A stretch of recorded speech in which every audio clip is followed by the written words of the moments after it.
Hi. சிங்கப்பெண் அந்த நிகழ்ச்சியில் சிங்கப்பெண்ணே சிங்கப்பெண்ணே அப்படின்னு ஒரு சாங்ஸ் இருக்குல்ல.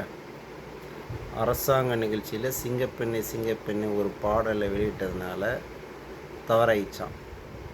என்ன தவறு இருக்குன்னு தான் தெரில. இதில் ஒரு 2 பேர் முட்டை கொடுத்து பேசுகிறான்னு. ஒரு அரசாங்க நிகழ்ச்சியில் போய் ஒரு விவரம் தெரியுதா, முட்டாப்பிள்ளை மாதிரி சிங்கப்பெண்ணே சிங்கப்பெண்ணே பாடலை ஆடுறீங்களே அப்படின்னு. தம்பிங்களா, கொஞ்சம் ரிவர்ஸில் போய் பாருங்கள். அதே போலீஸ் நிகழ்ச்சியில் கௌரவிக்கணுங்கிறதுக்காக, காவல்துறை கௌரவிக்கிறதுக்காக ஒரு நிகழ்ச்சியில் ரெக்கார்ட் டான்ஸ் ரெக்கார்ட் டான்ஸ் போட்டாங்க.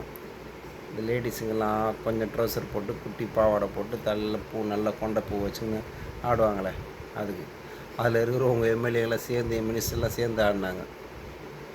அதே ஒரு நிகழ்ச்சியில் முன்னாள் தலைவர், முன்னாள் சிஎம் அவர் வரும்போது விஜய் பாட்டை தான் போட்டாங்க.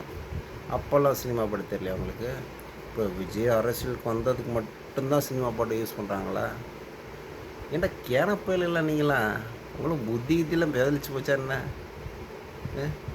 என்னடா பேசுகிறீங்க நீங்களாம்? ஒரு மாதம் ஆகிறதுக்குள்ள கதறீங்க அப்படியே. அப்புறம் அது திருவள்ளூரில் கரண்ட் கட் ஆகி போச்சுன்னு டெப்டி சிஎம், முன்னாள் சிஎம் ஏம்மா கரண்ட் கட் ஆகி போச்சு, போராட்டம் பண்ணுறீங்களா, போய் ஒரு எம்எல்ஏ வீட்டை பாருங்கள் அப்படிங்கிறதுக்கு ஒரு அம்மா சொல்லிச்சு. எம்எல்ஏ யாருன்னு தெரியாது, எம்எல்ஏ வீட்டில் எங்களுக்கு இல்லை அப்படின்னு. எப்படி எம்எல்ஏ யாருன்னே எங்களுக்கு தெரியாது, எம்எல்ஏ வீட்டில் இல்லையா? எம்எல்ஏ வீடு தெரியாதுன்னு சொன்ன பொம்பளை அப்புறம் எம்எல்ஏ வீட்டில் இல்லைன்னு எப்படி சொல்லுவாங்க? அதை நல்லா காது கொடுத்து வாங்கிட்டு நீங்கள் மேடையில் பேச்சு பேசுறீங்க. அதுவும் தப்பாக பேசுகிறீங்க.